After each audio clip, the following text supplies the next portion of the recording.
Eternal Secret King, Chapter 31. Bab 31, dalam pertarungan jarak dekat, seorang pria bisa menjadi lebih kuat daripada kekuatan gabungan seluruh negara. Su Zimo menuju utara dari kota Pingyang, melintasi pegunungan Changlang dan memasuki wilayah negara Yan. Su Zimo tidak menunggang kuda di sepanjang jalan. Mengingat kecepatan penuhnya saat ini, tidak ada kuda yang cukup kuat untuk bisa mengejarnya. Cuaca telah berubah menjadi dingin, dan awal musim dingin telah tiba. Tapi Su Zimo terbakar panas, awan uap putih naik dari atas kepalanya. Sementara Su Zimo bergegas sepanjang jalan, dia menerapkan sutra penguatan tulang. Kakinya bergantian dalam kecepatan yang luar biasa. Bahkan bayangannya pun tidak terlihat. Sekejap kuda ilahi, gaya di bagian penguatan tulang ini terkenal dengan kecepatannya. Law Heaven Strike digunakan untuk melatih kekuatan kaki dan setiap langkah datang dengan kekuatan yang luar biasa. Di sisi lain, Divine Steed Flating semuanya tentang kecepatan. Melalui penguasaan dasar bagian body tempering dan bagian transformasi tendon, dan dengan melatih otot dan menggoyangkan tendon, tulang diperkuat melalui pemukulan dan pukulan yang konstan. Jika seseorang mencapai kesuksesan awal di bagian penguatan tulang, begitu orang tersebut mengerahkan kekuatan, akan terdengar suara retakan tulang yang renyah. Ketika orang tersebut mencapai kesuksesan yang fenomenal, semua tendon dan tulang akan mengeluarkan suara keras. Setelah mengolah bagian penguatan tulang, kekuatan fisik seseorang akan meningkat secara signifikan. Dengan menggunakan gaya Divine Steed, seseorang dapat menempuh 500 km sehari, dan 400 km semalam. Tidak ada iblis lain yang bisa menandingi stamina luar biasa seperti ini.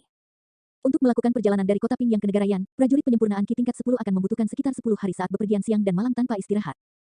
Setelah menguasai Divine Steed Flating, Su Zimo dapat mencapai negeri Yan pada hari ke-8. Sepanjang jalan, Su Zimo berjalan dengan kecepatan penuh, secepat angin, terus-menerus menggunakan metode pernapasan dan kedaluarsa dari bagian penguatan tulang, tidak pernah berhenti sedetik pun. Ini semua berkat buah api merah yang menyegel sumber esensi yang sangat besar di tubuhnya. Inilah mengapa Su Zimo bisa terus berkultivasi. Su Zimo membawa Sanguine Crystal Bow di punggungnya dan Cold Moon Saber di pinggangnya, dan dipakai saat bepergian ketika dia tiba di ibu kota negara Yan. Dia belum memasuki kota tetapi dia tahu bahwa kota itu dijaga ketat. Ada puluhan penjaga lapis baja yang berdiri di kedua sisi gerbang kota, memeriksa pejalan kaki satu persatu. Su Zimo menunjukkan ekspresi santai dan berjalan menuju gerbang kota. Salah satu penjaga menghentikan Su Zimo, mengukurnya. Ada ejekan di matanya, saat dia tersenyum lembut, "Kamu hanya seorang sarjana yang malang, mengapa kamu membawa busur dan pedang bersamamu?" Menggertak orang. Su Zimo mengenakan jubah hijau biasanya. Dia memiliki kulit yang cerah dan fitur halus. Dia tidak tampak seperti seseorang yang berlatih seni bela diri. Itulah mengapa para penjaga merasa aneh bahwa seorang sarjana membawa busur dan pedang bersamanya. Su Zimo tetap tenang, tersenyum, tidak berkomentar. "Hei, pria malang itu, ambil pedang di pinggangmu dan biarkan aku melihatnya. Apakah sudah bertepi?" Haha. Penjaga kota lain yang berada lebih jauh juga ikut bersenang-senang. Ada perubahan pada wajah Su Zimo saat dia perlahan mengulurkan tangannya ke saber bulan dingin. Su Zimo tidak ingin memulai perkelahian di gerbang kota. Begitu dia memulai pembunuhan besar-besaran di sini, semua penjaga kota akan mendatanginya. Prajurit penyempurnaan Ki bahkan mungkin ada di sini juga. Bahkan jika Su Zimo berhasil selamat dan pergi jauh-jauh ke istana, Raja Yan akan bersembunyi. Tepat ketika tangan Su Zimo bertumpu pada gagang saber bulan dingin, komandan penjaga yang berdiri di samping melihat pemandangan itu dan tertawa sambil meratapi pasukannya. "Sial, kalian hanya tahu bagaimana menggertak seorang sarjana. Hei, cendekiawan, kamu bisa mengabaikan mereka dan memasuki kota." Su Zimo sedikit rileks dan mengangguk ke arah pria itu, sebelum dia memasuki kota. Su Zimo menemukan paviliun harta karun langit dan naik ke tingkat kedua. Dia bermaksud untuk menyimpan Sanguine Crystal Bow dan Cold Moon Saber di tempat ini untuk saat ini. Kedua senjata ini terlalu mencolok. Tidak mungkin dia membawa mereka ke istana. Dengan lencana harta karun langit, Su Zimo dapat menyimpan barang secara gratis. Manajer paviliun harta karun langit di negara Yan mendesah lembut saat Su Zimo mengeluarkan lencana harta karun langitnya. Dia tersenyum ketika bertanya, "Tuan muda, bolehkah saya melihat lencana Anda?" Su Zimo menyerahkan lencana emas harta karun langitnya. Ada ekspresi aneh di wajah manajer ketika dia melihat lencana itu. "Kenapa? Ada yang salah?" Su Zimo mengerutkan kening. Manajer paviliun harta karun langit segera menggelengkan kepalanya, tersenyum seterang sebelumnya, mengembalikan lencana emas harta karun langit. "Tidak ada masalah. Kapan Anda berniat mengambil barang-barang itu?" "Jika semuanya berjalan sesuai rencana, itu akan terjadi besok." Dengan itu, Su Zimo berbalik meninggalkan Sky Tracer Pavilion. Setelah Su Zimo pergi, senyum manajer paviliun harta karun langit menghilang dan dia tampak muram. "Manajer, apakah lencana emas harta karun langit itu palsu?" Orang itu bukan Ki Refinement Warrior, namun dia memiliki lencana emas harta karun langit. Dia memang mencurigakan, salah satu pekerja di Sky Tracer Pavilion bertanya. "Itu tidak palsu, ini 100% nyata." Manajer menggelengkan kepalanya, mengerutkan kening, tenggelam dalam pikirannya. Keesokan paginya, para menteri berkumpul di luar istana, bersiap untuk pergi ke istana untuk menemui Raja Yan. Su Zimo termasuk di antara mereka. Setelah mencapai kesuksesan awal di transformasi tendon, Su Zimo mampu mengecilkan dan menggerakkan otot-otot di wajahnya, membuat perubahan pada penampilan wajahnya. Tapi dia tidak bisa mengubah bentuk tubuhnya. Jika dia mencapai kesuksesan fenomenal di transformasi tendon, dia akan dapat melakukan transformasi lengkap, mengubah bentuk tubuhnya. Jika dia bisa mencapai kesuksesan fenomenal di penguatan tulang, dia bahkan akan bisa mengecilkan dan melebarkan tulangnya, mengubah tinggi badannya menjadi orang yang sama sekali berbeda. Tadi malam, Su Zimo membuat seorang pejabat sipil bernama Sangguan Yue pingsan, dan menggantikannya untuk menghadiri sesi pagi hari ini. "Saudara Sangguan, saya tidak melihat Anda selama beberapa hari dan Anda tampaknya telah tumbuh lebih tinggi." Seorang pria di sebelahnya datang untuk mengobrol dengannya. Su Zimo tetap diam, tidak bereaksi terhadap kata-katanya. Seseorang pasti akan salah bicara jika dia berbicara terlalu banyak. Selain itu, Su Zimo mungkin telah mengubah penampilan wajahnya, tetapi dia tidak dapat memiliki suara yang sama dengan Sangguan Yue. Melihat Su Zimo tidak membalasnya, orang itu berbalik karena malu setelah mengundang penghinaan. Dia tidak lagi mengobrol dengan Su Zimo. Dentang, dentang, dentang, menara lonceng berbunyi. Semua pejabat sipil dan bela diri merapikan penampilan mereka dan berjalan dalam dua baris menuju istana. Seorang lelaki tua berusia 50-an hingga 60-an, dengan mahkota di kepalanya dan jubah naga duduk di tengah istana, bertengger tinggi. Tatapannya berapi-api, tampak agung dan menakjubkan dari duduk di atas tahta selama bertahun-tahun. Ini adalah Raja Yan. Ada 4 prajurit pemurnian Qi dalam jubah Tao di kedua sisi Raja Yan. Mereka tampak santai, seolah-olah sedang beristirahat sejenak. Para pejabat sipil dan bela diri memasuki istana, berlutut di hadapan raja dan berteriak dengan suara nyaring, "Salam bagi raja." Suara ini bergema di istana, keras dan kuat. "Hehe, Zhao Qian." Saat para pejabat menyapa raja, seseorang mencibir di antara kerumunan. Itu sangat menggelegar. Zhao Qian adalah nama Raja Yan. Siapa yang berani memanggil raja dengan namanya di depan raja sendiri? Semua pejabat terkejut, melihat ke arah suara. Seorang pria terlihat berjalan keluar dari kerumunan. Dia melepas jubah pejabatnya, memperlihatkan jubah hijau di dalamnya. "Sangguan Yue, kamu pasti gila. Beraninya kamu menyinggung raja." Salah satu pejabat bela diri menggeram, tapi ia menyadari bahwa penampilan wajah pria berjubah hijau sedang mengalami perubahan yang aneh. Dia berubah menjadi orang lain dalam sekejap mata. Ini, semua pejabat berpikir bahwa mereka melihat sesuatu. Mereka menggosok mata mereka dan melebarkan mata mereka untuk melihat lebih dekat. Dia bukan Sangguan Yue. Keempat prajurit penyempurnaan Qi yang duduk di sebelah raja yang mengerutkan kening, mengalihkan pandangan mereka ke arah Suzimo. Mereka mencibir ketika menemukan bahwa pria itu tidak memiliki kiroh. Bagi mereka, mengubah penampilan wajah hanyalah tipuan kecil. Raja yang tetap tenang selama ini. Tatapannya cepat dan sengit. Dia menatap Suzimo, berbicara dengan suara dingin. "Siapa kamu? Apakah kamu tidak mengenali saya?" Suzimo tersenyum dan bertanya, "Apakah kamu masih mengingat Sumu?" Set, ada keributan di dalam para pejabat. Nama ini adalah tabu di negara Yan. Tidak ada yang berani membicarakannya di depan Raja Yan. Raja Yan menyipitkan matanya dan melihat lebih dekat ke Suzimo. Raja Yan mengangkat kepalanya dan tertawa setelah beberapa lama. "Hahaha, apakah kamu putranya?" "Ya." Suzimo tersenyum dan mengangguk. "Su Hong adalah kakak laki-lakiku." "Oh." Raja Yan mengangkat alisnya dan mengejeknya, "Apa niatmu datang ke istanaku?" Suzimo berkata dengan lembut, "Aku di sini untuk membunuhmu." "Hehe, haha." Semua pejabat tertawa terbahak-bahak. Bagi mereka, Suzimo, cendekiawan lemah itu seperti orang idiot yang berbicara omong kosong. Puff, Raja yang tidak bisa menahan tawa sambil mengangguk, "Ini menarik, sangat menarik."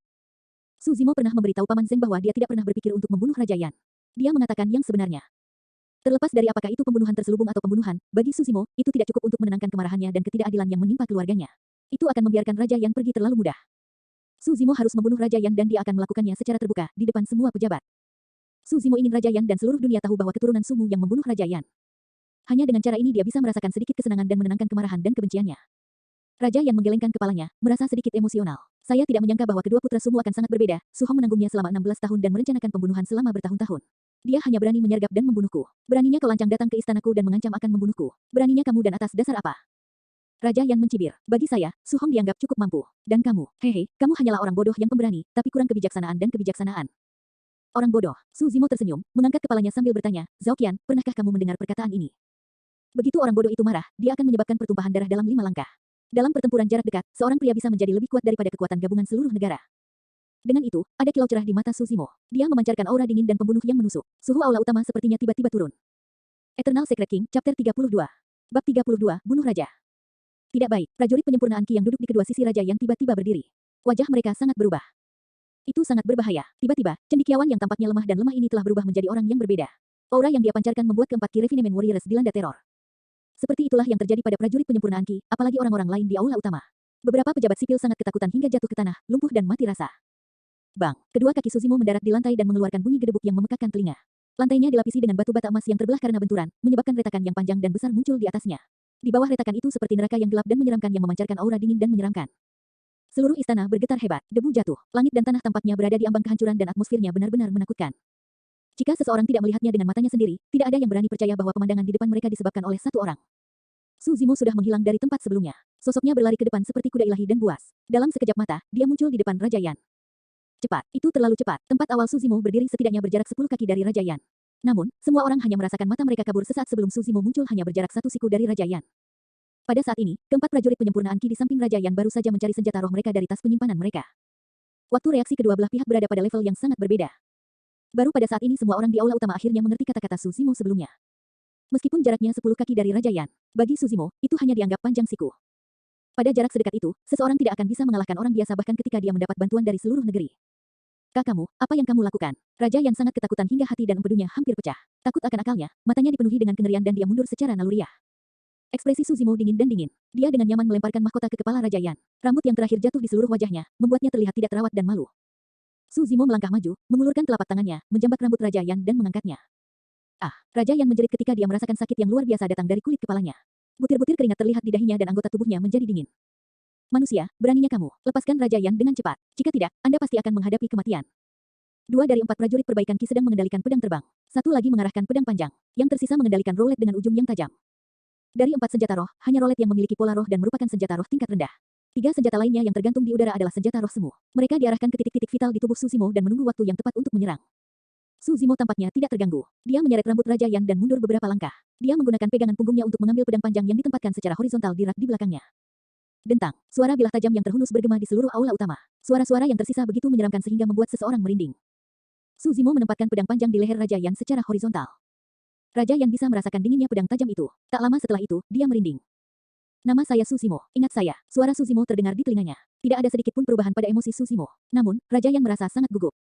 Suzimo, tahukah kamu bahwa tentara kekaisaran dan pengawal kerajaan berjumlah lebih dari 150.000 orang? Ditambah dengan klan kultivasi abadi di belakangku, kamu tidak akan bisa melarikan diri bahkan jika kamu bisa terbang. Raja Yan adalah penguasa suatu negara. Ketika hidupnya dipertaruhkan, dia mencoba yang terbaik untuk mendapatkan kembali ketenangannya, dengan paksa menekan rasa takutnya dan berkata sambil menggertakkan giginya, mengapa saya tidak membuat kesepakatan dengan Anda? Hehe, Suzimo tertawa. Mendengar suara tawa ini, hati Raja Yan berangsur-angsur tenggelam ke dasar lembah. Dia bisa merasakan bahwa Suzimo sangat ingin membunuhnya. Swoosh. Pada saat ini, Raja Yan dapat mendengar suara senjata bergerak di udara dengan kecepatan kilat. Prajurit penyempurnaan Ki sedang mengambil tindakan. Raja Yan bersukacita di dalam hatinya. Selama Ki Refinement Warrior bisa membunuh Suzimo dengan satu tebasan pedang, dia masih memiliki kesempatan untuk hidup. Prajurit perbaikan Ki yang bergerak berdiri di belakang Suzimo. Jarak antara keduanya terlalu dekat. Dia kurang dari 10 kaki jauhnya. Pedang terbang itu menusuk ke arah titik buta pandangan Suzimo. Itu mendekati bagian belakang otak Suzimo seperti kilatan cahaya pada saat itu. Mata dari tiga prajurit perbaikan Ki lainnya menyala. Sepertinya pedang terbang itu akan menusuk bagian belakang otak Suzimo. Seolah-olah mata tumbuh di punggungnya dan tanpa menoleh, Suzimo tiba-tiba mengayunkan tangannya ke belakang kepalanya dan membungkus pedang terbang itu dengan lembut, sepertinya tidak menggunakan banyak kekuatan. Ekspresi dari penyerang Ki Refinement Warrior berubah. Dia menemukan bahwa dia benar-benar kehilangan kendali atas pedang terbang. Prajurit penyempurnaan Ki telah melukai Ki rohnya sendiri di sekitar pedang terbang untuk mengendalikan senjata. Dia bisa mengarahkan pedang dengan tangannya untuk tujuan menyerang atau bertahan. Namun, seberapa kuat sabre berlidah sapi? Di bawah bungkusnya, Ki roh dari pedang terbang menghilang seketika. Suzimo membalikkan tangannya dan membuang pedangnya. Puff, pedang terbang menembus dada Ki Refinement Warrior dan mengeluarkan seberkas darah. Tanpa halangan, itu menembus dinding aula utama dengan kejam, bilahnya bergetar tanpa henti. Seluruh proses tampak lambat ketika dinarasikan tetapi itu terjadi dengan sangat cepat. Dari saat Ki Refinement Warrior mengambil tindakan ke titik di mana pedang menembus tubuhnya, hanya butuh waktu kurang dari satu tarikan napas. Ekspresi pria ini linglung, matanya dipenuhi ketidakpercayaan dan kehilangan fokus saat dia mendarat di lantai dengan suara keras. Set, tiga prajurit penyempurnaan Ki yang tersisa tersentak dan mundur beberapa langkah secara naluriah. Mereka berusaha menjauhkan diri dari Suzimo. Jika pedang sebelumnya dari Suzimo dilemparkan ke salah satu dari mereka, tak satu pun dari mereka bisa menghindarinya. Kecepatan pedang itu benar-benar melebihi waktu respon mereka. Buru-buru, pergi dan beritahu saudara senior Li untuk bala bantuan. Salah satu dari tiga prajurit perbaikan Ki tampak ketakutan. Dia berlari ke belakang aula utama dan menghilang dalam sekejap mata. Bagi Raja Yan, beberapa saat nafas ini terasa seperti 100 tahun lamanya. Mereka telah gagal, bahkan prajurit pemurnian Ki gagal saat mereka mengambil tindakan. Selama ini, pedang panjang di leher Raja Yan tidak pernah meninggalkannya satu inci pun. Suzimo menundukkan kepalanya sedikit dan berbisik ke telinga Raja Yan, Zhao Qian, tahukah kamu bahwa, saat aku melangkah ke istana, kamu sudah menjadi orang mati. Jika saya mengatakan bahwa saya akan membunuh Anda, tidak ada yang bisa menyelamatkan Anda bahkan ketika Anda mencari penyelamat yang tinggi dan rendah. Ada keheningan di aula utama yang luas dan luas. Tampaknya, semua orang terpana oleh aura seseorang dan membuat bungkam karena takut. Suara Suzimo tidak keras, itu ringan dan tenang, seolah-olah dia sedang mengobrol dengan Raja Yan. Namun, di balik suara ini, semua orang bisa merasakan niat membunuh yang membuat hati seseorang bergidik. Raja Yan menggigil ketakutan, giginya bergemeretak keras tanpa henti. Zhao Qian, kamu tidak perlu takut. Itu hanya satu tebasan. Tidak akan ada rasa sakit. Tatapan Suzimo sedingin es. Dia mengatakan kata demi kata, aku akan mengirimmu ke jalan untuk meminta maaf kepada orang tuaku. Puff, kepala besar Raja yang telah dipotong oleh Suzimo dalam satu tebasan. Dia memegangnya di tangannya. Bahkan setelah kematiannya, mata Raja yang melotot dan dipenuhi dengan kengerian. Nyatanya, sebelum tebasan, Raja yang sudah mati ketakutan. Dia telah ketakutan sampai mati ketika dia masih hidup. Tah, langkah kaki yang berurutan terdengar dari luar istana. Tentara kekaisaran kerajaan yang sudah bergegas ke sini. Suzimo mengikat kepala Raja Yan di pinggangnya dan mengamati sekeliling. Mengguncang pedang panjang di tangannya dan memancarkan aura pembunuh, dia berkata dengan dingin, Raja Yan sudah mati. Siapapun yang menghentikanku tidak akan selamat. Eternal Secret King, Chapter 33. Bab 33, Represi yang kuat. Saat Suzimo memenggal kepala Raja Yan, ratusan pejabat sipil dan militer di aula utama panik dan bingung harus berbuat apa. Beberapa pingsan di tempat dengan mata berputar ke belakang, sementara beberapa melarikan diri keluar bahkan tanpa berbalik. Di antara kerumunan yang melarikan diri, ada pancaran semangat di mata salah satu pejabat bela diri meskipun ekspresinya ketakutan. Ketika orang ini berlari ke sudut di luar istana, seorang tentara berpenampilan biasa di dekatnya segera bergabung dengannya. Orang itu berkata dengan suara rendah, cepat tinggalkan istana dan kirim pos merpati ke Tuan Kota Luo. Katakan padanya bahwa Raja Yan sudah mati dan peristiwa penting dapat terwujud. Pesanan diterima. Prajurit itu mempercepat langkahnya dan meninggalkan istana. Dalam sekejap mata, dia menghilang ke kerumunan. Di aula utama, Suzimo memegang pedang panjang dengan tangan kanannya. Dengan kepala Raja yang tergantung di pinggangnya, dia ingin lari keluar tapi tiba-tiba dia mendengar seseorang berteriak di belakangnya, siapa kamu? Beraninya kau datang ke istana dan bersikap begitu kejam. Suzimo melihat ke belakang. Baik Suzimo dan orang yang berbicara itu membeku sesaat. Orang yang berbicara memiliki wajah kurus dan dia mengenakan jubah lebar dan panjang. Lengan kirinya tampak kosong. Dia adalah pria satu tangan. Orang ini tidak lain adalah prajurit penyempurnaan Ki level 8 dari klan Joyful yang lolos dari kematian sempit ketika Susimo melumpuhkan salah satu lengannya di pegunungan Changlang. Itu kamu, prajurit penyempurnaan Ki satu tangan mengenali Susimo dalam sekali pandang. Ketakutan di matanya langsung berubah menjadi ketakutan dan kepanikan. Meski kondisi lukanya sudah stabil, beberapa malam belakangan ini dia sering terbangun karena mimpi buruk. Pria liar di pegunungan Changlang itu bahkan lebih menakutkan dan biadab daripada binatang buas. Dia seperti mimpi buruk berulang yang tidak akan hilang. Susimo tertawa. Dengan tatapan sinis, dia berkata dengan cara yang menyeramkan, jadi, kamulah orangnya. Kalian semua, hentikan dia. Saya akan mengirim pesan ke klan. Prajurit pemurnian Ki satu tangan bisa merasakan niat membunuh Susimo. Dia tidak berpikir untuk melawan sama sekali. Setelah berteriak, dia benar-benar melarikan diri ke arah dia datang dari atas pedang terbangnya. Prajurit pemurnian Ki satu tangan sangat jelas tentang kelemahan Susimo. Jika dia ingin melarikan diri dari cengkeraman Susimo, dia harus menggunakan SWOT Kinesis Flight. Langit-langit di istana memiliki ketinggian tertentu dan dia khawatir tidak akan bisa meninggalkan jangkauan serangan Susimo. Selama dia melarikan diri keluar ke langit dan laut yang tak terbatas, dia bisa bertahan. Susimo menyelipkan solnya dan berlari ke depan. Dalam sekejap mata, dia muncul di depan salah satu prajurit penyempurnaan Ki. Dia menelungkupkan tangannya dan memberikan pukulan. Bang! Saat pria ini mengeluarkan senjata rohnya, kepalanya meledak akibat pukulan Susimo dan dia mati di tempat. Setelah dia tercerahkan tentang Divine Steed Plating, kecepatan Susimo semakin meningkat dan dia bisa mendekat dengan lebih mudah. Begitu Susimo mendekati Ki Refinement Warrior, itu berarti kematian yang terakhir sudah dekat. Astaga, satu-satunya prajurit penyempurnaan Ki level 8 di aula utama mengarahkan senjata roh tingkat rendah ke arah Susimo. Ada kilatan cahaya pada senjata roh Rowlet. Pola roh bersinar, kekuatan dan kecepatan senjata roh meningkat pesat. Bahkan tanpa melihatnya, Susimo menggerakkan tangannya dan menebas dengan pedang panjangnya. Patah, long saber pecah dan kecepatan Rowlet berkurang drastis karena benturan yang besar dan mencengangkan. Susimo mengulurkan telapak tangannya dan meletakkannya di atas Rowlet dengan lembut. Bungkus dan getar, Rowlet sudah jatuh ke tangannya. Sejak awal, Susimo tidak pernah berhenti. Dia menabrak lengan Ki Refinement Warrior lainnya, mengerahkan seluruh kekuatannya dan bersandar ke arahnya. Bang! Pria ini langsung terlempar. Di tengah udara, tubuhnya tiba-tiba meledak dan hancur. Lengan dan kaki yang patah berterbangan dan darah serta daging berceceran di mana-mana. Dalam beberapa saat, Susimo telah melepaskan diri dari pengepungan beberapa prajurit penyempurnaan Ki dan berlari menuju prajurit penyempurnaan Ki satu tangan. Prajurit penyempurnaan Ki satu tangan melarikan diri dengan sangat cepat. Saat dia terbang di atas pedang, dia dengan marah menuliskan sesuatu. Tidak pasti apa yang dia tulis. Saat prajurit pemurnian Ki satu tangan melarikan diri dari istana, dia melemparkan benda di tangannya ke langit. Susimo memperhatikan dengan seksama. Ada bangau kertas putih seukuran telapak tangan di udara. Itu bersinar dengan cahaya roh. Setelah mengepakkan sayapnya beberapa kali, ia terbang ke kejauhan dan menghilang dalam sekejap mata. Susimo samar-samar menebak bahwa bangau kertas putih ini adalah jimat dari dunia kultivasi. Itu adalah sarana komunikasi. Meski menyadari hal ini, Susimo tidak bisa menghentikannya. Kecepatan penerbangan pedang kinesis dari prajurit pemurnian Ki satu tangan tidak secepat Susimo. Dengan penundaan itu, Susimo hampir tertangkap basah. Pria ini sangat ketakutan. Dia merajalela mengedarkan ki roh ke pedang terbangnya. Pedang terbang itu terangkat dan melesat lebih tinggi di langit. Kamu beruntung bisa lolos terakhir kali. Hari ini, kamu akan tinggal di sini. Saat melihat Ki Refinement Warrior hendak berlari ke langit, Susimo berteriak dan melemparkan rolet yang diambil sambil lalu. Oh, rolet berubah menjadi kilatan cahaya, menembus langit yang kosong, mengeluarkan suara yang kuat dan menakutkan saat angin menderu. Meskipun satu di langit dan yang lainnya di tanah, mereka tidak terlalu jauh satu sama lain. Prajurit pemurnian Ki satu tangan ingin menghindarinya tetapi sudah terlambat. Dalam sepersekian detik itu, prajurit penyempurnaan Ki dengan satu tangan menggertakkan giginya. Mengabaikan apakah dia akan jatuh, dia mengendalikan pedang terbang di kakinya, ingin memblokir rolet yang ditembakkan. Dentang, percikan terbang kemana-mana saat pedang dan rolet berbenturan satu sama lain. Ekspresi Ki Refinement Warrior berlengan satu tiba-tiba berubah. Ki roh di pedang terbangnya benar-benar menghilang seketika. Pedang terbang itu kehilangan kendali akibat tumpukan dan berbalik ke arahnya dengan kecepatan yang lebih cepat. Puff, seluruh pedang terbang menembus perut prajurit penyempurnaan Ki satu tangan. Itu adalah garis hidup prajurit perbaikan Ki dan lautan Ki. Lautan Ki yang rusak berarti bahwa lebih dari 10 tahun kultivasinya dari upaya yang melelahkan telah sia-sia. Prajurit penyempurnaan Ki satu tangan jatuh dari langit dan mendarat dengan keras di lantai. Debu berterbangan di mana-mana dan suara patah tulang yang berurutan terdengar dari dalam tubuhnya. Terlihat sangat pucat dan darah berbusa dari mulutnya. Prajurit pemurnian Ki dengan satu tangan melihat Susimo melangkah ke arahnya. Kedengkian dan kebencian yang tak ada habisnya melintas di matanya. Dengan ekspresi ganas, dia tertawa gila dan berkata, "Kamu sudah selesai. Saya baru saja memberitahu klan. Tidak lama kemudian, penggarap pendirian yayasan akan bergegas untuk membunuhmu. Anda akan segera turun untuk menemani saya. Hahaha." Oh, Susimo mengangkat alisnya dan berkata, "Jadi, tidak ada penggarap pendirian yayasan di ibu kota." Petugas penyempurnaan Ki satu tangan tertegun. "Terima kasih untuk informasi. Sepertinya aku, Susimo, belum ditakdirkan untuk mati. Bahkan ibu kota negara yang tidak bisa menghentikanku." Ekspresi Susimo dingin dan menyendiri. Dia melangkah maju dan menginjak tengkorak prajurit pemurnian Ki satu tangan, menghancurkannya. Dia mengambil tas penyimpanan pria ini dan menyimpannya di lengannya sebelum berlari keluar. Jika ada penggarap pendirian yayasan di ibu kota, ditambah dengan petugas penyempurnaan Ki lainnya, penjaga kota, dan tentara kekaisaran, akan sangat sulit bagi Susimo untuk meninggalkan ibu kota. Ini karena ada celah besar dari satu alam antara penggarap pendirian yayasan dan pejuang penyempurnaan Ki. Ini adalah lompatan besar dalam kualitas, dan kekuatan kuat yang meletus oleh penggarap pendirian yayasan sudah cukup untuk membunuh Susimo. Di sisi lain, tanpa penggarap pendirian yayasan, bahkan prajurit penyempurnaan Ki tingkat 10 akan menjadi ancaman kecil bagi Susimo. Aku harus keluar secepat mungkin, Susimo berkata pada dirinya sendiri dengan tenang.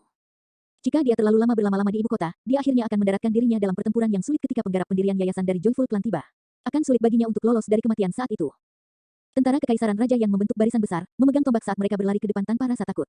Sekilas, mereka tidak bisa ditembus.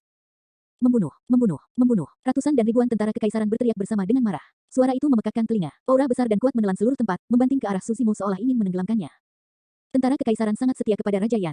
Mereka tegas dan ditentukan. Meskipun Susimo sangat kuat sehingga dia bisa membunuh prajurit perbaikan Qi, tentara kekaisaran tidak takut dan tidak mundur. Setiap anggota tentara kekaisaran memiliki tatapan setajam pedang. Membawa ekspresi dingin, mereka memiliki niat membunuh yang kuat. Jemaat ratusan dan ribuan tentara kekaisaran mengeluarkan tekad yang kuat dan tak tergoyahkan yang mencengangkan pikiran dan hati. Ini adalah kekuatan sebuah negara. Diselimuti oleh aura besar ini dan kekuatan kehendak yang menakutkan, bahkan prajurit pemurnian Qi yang datang akan lama ketakutan dan berubah menjadi pengecut sebelum berperang. Namun, ekspresi Susimo tetap tidak berubah. Sebaliknya, kecemerlangan di matanya semakin meningkat. Susimo menarik napas panjang dan dalam dan mengedarkan sutra hati gerhana anaconda. Dadanya membuncit dan terangkat, sepertinya ingin melahap matahari dan bulan. Berhenti sejenak, dia tiba-tiba membuka mulutnya. Ah, Susimo berteriak panjang. Aliran energi yang sangat besar keluar dari mulut Susimo. Suaranya menggelegar dan bernada tinggi, menembus emas dan batu pecah, dan langsung menyelubungi teriakan ratusan ribu tentara kekaisaran.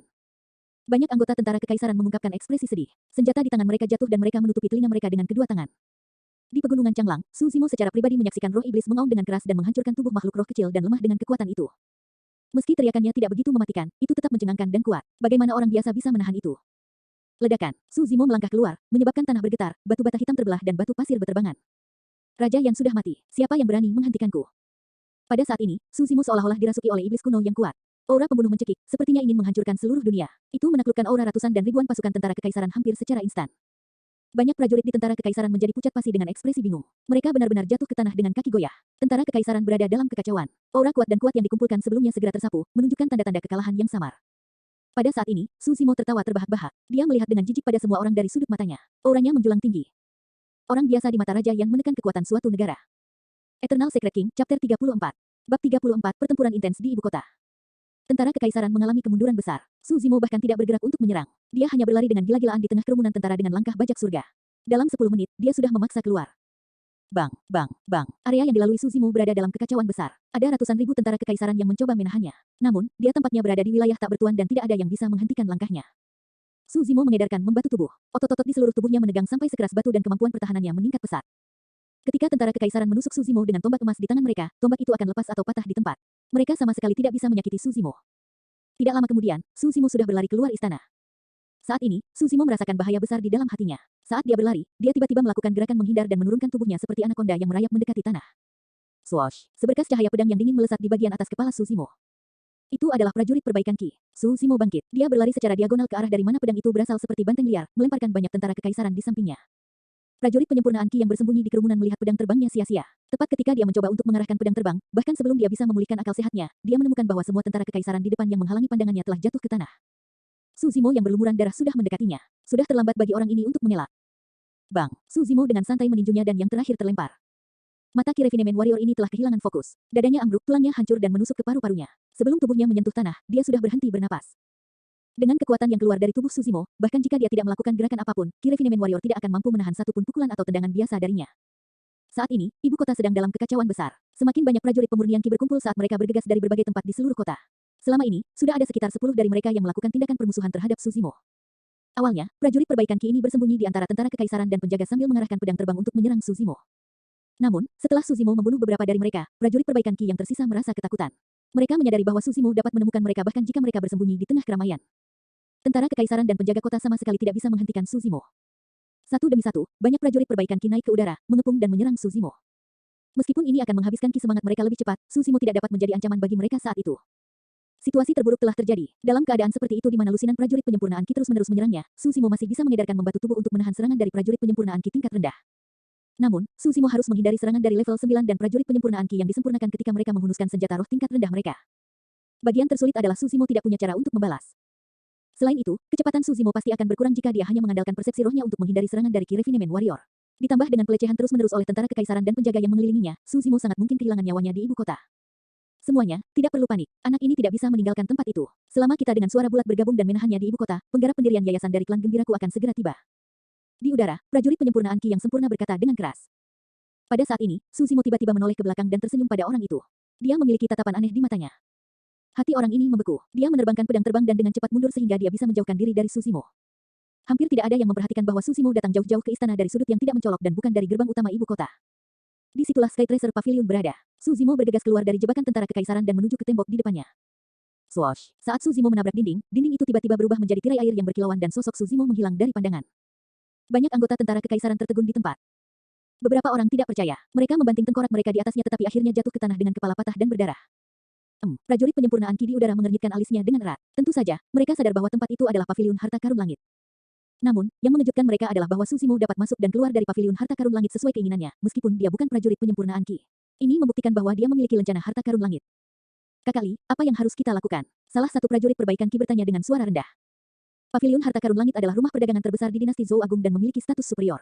Membunuh dan berkelahi dilarang di tempat itu. Pernah ada situasi di mana penggarap pendirian yayasan menimbulkan masalah di paviliun harta karun langit dan akhirnya terbunuh di tempat. Ada desas-desus di dinasti Zhou besar bahwa dukungan paviliun harta karun langit adalah raja dari dinasti Zhou Agung. Tidak peduli seberapa berani prajurit pemurnian ki ini, mereka tidak berani memasuki tempat itu untuk menangkap orang. Siapa takut, orang ini tidak selalu bisa bersembunyi di dalam. Dia harus keluar cepat atau lambat. Ketika para tetua klan bergegas ke sini dan berkomunikasi dengan Skytracer Pavilion, saya tidak percaya bahwa Skytracer Pavilion akan membahayakan hubungan mereka dengan Joyful Clan demi satu manusia. Di lantai 2 paviliun harta karun langit, manajer paviliun harta karun langit terkejut saat bangun. Mengedipkan matanya yang mengantuk, dia bertanya kepada staf yang menunggu di sampingnya, apa yang terjadi di luar? Mengapa begitu kacau? Saya mendengar bahwa raja yang telah dibunuh dan pembunuhnya sedang dalam pelarian. Dia belum tertangkap. Tidak. Mendengarkan apa yang dikatakan orang-orang di luar, dia tampaknya bukan seorang prajurit penyempurnaan ki. Namun, dia tahu seni bela diri mortifikasi tubuh. Dia kebal dan memiliki kemampuan pertempuran jarak dekat yang sangat kuat. Banyak prajurit penyempurnaan ki telah mati di tangannya. Mungkinkah itu dia? Manajer paviliun harta karun langit bergumam dan mengerutkan kening saat sesosok melintas di benaknya. Pada saat ini, dia bisa mendengar langkah kaki dari aula utama. Kecepatan pengunjung sangat cepat. Dalam sekejap mata, langkah kaki sudah naik ke lantai 2. Manajer Skytracer Pavilion memfokuskan pandangannya. Dia hanya melihat seorang pemuda berlumuran darah menuju langsung dengan kepala berdarah tergantung di pinggangnya. Wajah di kepala berdarah itu tidak diragukan lagi milik Raja Yan. Aku datang untuk mengambil Cold Moon Sabre dan Sanguine Crystal Bow, kata pengunjung itu dengan suara berat. Manajer paviliun harta karun langit gemetar dan langsung sadar. Menelan ludahnya, dia mengangguk dan berkata, oke, aku akan mengambilnya. Setelah beberapa saat, manajer paviliun harta karun langit membawa saber bulan dingin dan paviliun harta karun langit ke Susimo. Kedua senjata roh semu ini terlalu berat. Manajer paviliun harta karun langit harus menggunakan roh ki untuk mengendalikan mereka dan hampir tidak bisa membawa mereka. Terima kasih banyak. Pengunjung menggantung saber bulan dingin di pinggangnya, mengencangkan tempat anak panah di punggungnya dan memegang Sanguine Crystal Bow dengan tangannya. Dia berbalik dan pergi. Hanya sampai pengunjung menghilang barulah staf yang menunggu di samping menghela nafas lega dan perlahan-lahan menjadi tenang. Pria ini sangat menakutkan. Saya bahkan memiliki perasaan takut dan gentar ketika saya berdiri di hadapannya, kata staf yang menunggu. Setelah berhenti sebentar, dia kemudian tersadar sebelum berseru dengan kaget, jangan bilang bahwa dialah yang membunuh Raja Yan. Siapa dia? Mengapa dia membunuh Raja Yan? Manajer paviliun harta karun langit memiliki ekspresi muram. Setelah mempertimbangkan untuk waktu yang lama, dia mencari bangau kertas putih dari tas penyimpanan. Melepaskan beberapa kiroh dari ujung jarinya, dia menulis sebaris kata, Raja Yan sudah mati. Kelompok itu sekarang tanpa pemimpin dan ibu kota dalam kekacauan. Pembunuhnya bukan Kirefinemen Warrior dan dia memiliki lencana emas harta karun putri ketiga. Identitasnya mencurigakan. Setelah menulis pesan, manajer Skytracer Pavilion berjalan ke jendela dan melepaskan bangau kertas di tangannya dengan lembut. Bangau kertas mengepakkan sayapnya dan terbang ke langit, menghilang dalam sekejap mata. Eternal Secret King, Chapter 35. Bab 35, bunuh satu orang dalam 10 langkah. Lusinan prajurit penyempurnaan ki berkumpul di udara, mendiskusikan tindakan balasan dan menatap pintu masuk paviliun harta karun langit pada saat yang bersamaan. Segera setelah itu, Suzimo melangkah keluar dari paviliun harta karun langit dengan pedang panjang tergantung di pinggangnya dan busur besar berwarna darah di tangannya. Suzimo, kamu tidak akan bisa kabur. Jika Anda menyerah, keluarga Su Anda mungkin masih diampuni. Kalau tidak, keluarga Sumu pasti akan dimusnahkan. Salah satu prajurit penyempurnaan ki yang disempurnakan berkata dengan cemas. Dalam jangka waktu sesingkat itu, seseorang telah memberitahu Kirefinemen Warrior dari Joyful Clan tentang latar belakang Suzimo. Kamu ingin memusnahkan keluarga Su. Suzimo mencibir. Niat membunuh di matanya meningkat saat dia tiba-tiba mengeluarkan 3 anak panah dari tabungnya dan dengan dingin berkata, aku akan memusnahkanmu dulu. Dia membengkokkan busur dan menarik anak panahnya. Sanguine Crystal Bow beratnya ribuan pound. Ditambah dengan tendon besar anakonda binatang buas, kekuatan yang bisa meletus akan berbobot setidaknya 10.000 pound. Ada 2 poin kunci dalam memanah. Pertama, kekuatan. Kedua, akurasi. Busur kristal sanguin di tangan Suzimo cukup berat. Meskipun presisinya sedikit kurang, tidak masalah dalam situasi di mana lusinan prajurit penyempurnaan ki berkumpul di tempat yang sama. Suzimo bahkan tidak perlu membidik. Dia hanya harus menembak ke arah kerumunan orang itu. Swoosh. Membungkuk seperti bulan purnama dan anak panah seperti bintang jatuh. Hampir bersamaan, 3 panah tajam ditembakkan. Hanya ada suara mereka menerobos udara. Puff, puff, puff. Suara senjata tajam yang menusuk darah dan daging bisa terdengar. Sebelum mereka sempat bereaksi, 3 Kirefinemen Warriors ditembak oleh Suzimo dan jatuh ke tanah. Itu terlalu cepat. Banyak prajurit penyempurnaan ki di udara terkejut. Mereka tidak menyangka Suzimo memiliki cara untuk berurusan dengan mereka. Ekspresi dari Kirefinemen Warriors yang tersisa tiba-tiba berubah. Mereka buru-buru mengarahkan pedang terbang mereka dan melarikan diri ke belakang Suzimo untuk menjauhkan diri dari yang terakhir. Teror memenuhi mata mereka dan ketakutan melekat di hati mereka. Mengingat kekuatan dan kecepatan dari 3 anak panah, bahkan prajurit penyempurnaan ki yang disempurnakan tidak akan bisa mengelak dari mereka. Melihat ini, Suzimo tidak menyembunyikan rasa jijik di matanya. Dia tertawa terbahak-bahak, dengan kemampuan seperti itu, kamu masih ingin menghentikanku. Suzimo mengikat Sanguine Crystal Bow di punggungnya dan menghunus Cold Moon Saber dengan pegangan backhand. Setelah itu, dia berlari menuju luar ibu kota. Dengan saber bulan dingin di sisinya, Suzimo seperti harimau bersayap. Meskipun tentara kekaisaran dan penjaga menang dalam jumlah, tidak ada yang bisa menghentikan momentum pembunuhan Suzimo. Itu benar-benar berantakan setelah Suzimo berjuang melewati mereka, meninggalkan barisan mayat dan darah mengalir seperti sungai.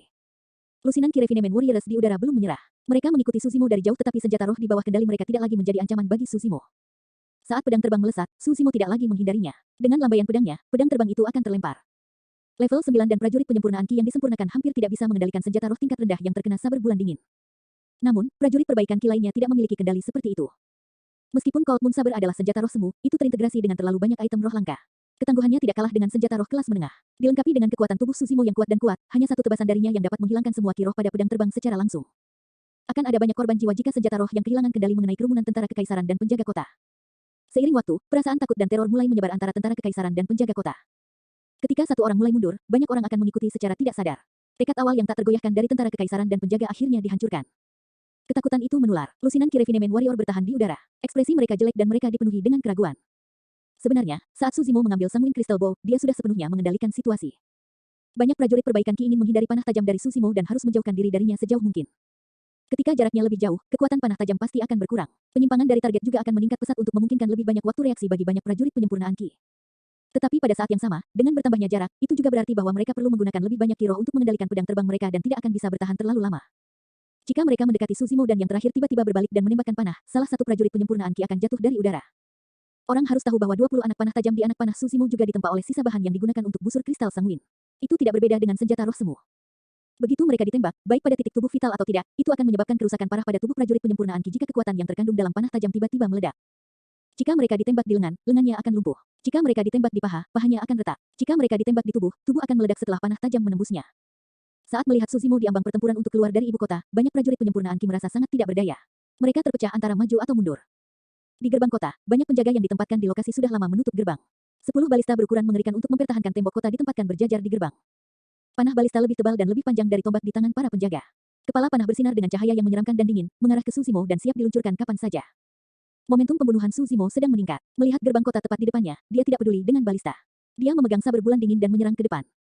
Melepaskan, pemimpin penjaga yang berdiri di samping balista menurunkan tangannya dan berteriak. Berdebur, berdebur, berdebur. 10 anak panah besar ditembakkan, merobek udara seketika dan mengeluarkan suara yang menakutkan. Seberapa kuat panah balista? Panah yang ditembakkan bahkan bisa menghancurkan tembok kota. Namun, sekarang, ke-10 anak panah balista hanya menargetkan satu orang hidup yang terbuat dari daging dan darah. Panah balista tidak digunakan untuk menyerang kota tetapi untuk membunuh manusia. Situasi seperti ini belum pernah terjadi sebelumnya dalam sejarah. Itu juga pemandangan langka di masa depan. Panah balista melaju dengan kecepatan kilat dan Susimo masih terus menyerang. Dalam sepersekian detik, panah balista sudah muncul di depan Susimo. 10 anak panah balista datang bersamaan seperti pilar batu besar yang hancur berkeping-keping. Auranya mengerikan. Mata Susimo bersinar saat dia menghembuskan napas dan berteriak sambil mencengkeram saber bulan dingin. Suara samar getaran terpancar dari tulang-tulang di tubuhnya. Tendon besarnya berdenyut dan suara getaran tali busur berdering. Otot-otot di tubuhnya menyatu, tampaknya menggandakan ukuran tubuhnya. Hancurkan. Susimo mengangkat pedangnya dan menebas 10 anak panah balista dengan sekuat tenaga. Bang! Diiringi dengan suara yang menghancurkan bumi, percikan terbang saat 10 panah balista benar-benar pecah menjadi 2 dan tersebar di seluruh tanah oleh saber bulan dingin di tangan Susimo. Ketika semua orang di ibu kota menyaksikan pemandangan ini, pupil mata mereka langsung berkontraksi menjadi kepala jarum saat mereka tersentak. Bahkan ini tidak bisa menyakitinya. Bagaimana ini bisa menjadi kekuatan manusia? Meskipun Susimo telah memblokir 10 panah balista, dia juga mundur setengah langkah karena dampak dari kekuatan ini. Dia mengayunkan lengannya yang sedikit sakit dan menyeringai ke banyak penjaga di gerbang kota. Kalian semua sudah selesai. Para penjaga di gerbang kota sangat ketakutan sehingga semua warna memudar dari wajah mereka. Kekuatan balista sangat besar tetapi memuat busur membutuhkan 10 orang untuk menarik tali dan 3 orang untuk membawa anak panah untuk memuatnya kembali. Selama ini, Susimo sudah berlari di depan mereka, tidak memberi mereka kesempatan sama sekali. Puff, puff, puff. Kilatan darah muncul secara berurutan. Tidak ada yang bisa menghentikan kekuatan tebasan Susimo. Apa pakar postnatal, pakar Conate yang sempurna, setelah Susimo mengembangkan The Mystic Classic of the 12 Demon Kings of the Great Wilderness, para ahli pugilistik ini sama tidak bergunanya dengan ayam dan anjing. Ini adalah kekuatan kultivasi. Begitu dia melangkah ke dunia kultivasi, Susimo bahkan tidak perlu repot menggunakan konspirasi atau bertahan selama 16 tahun untuk merencanakan pembunuhan.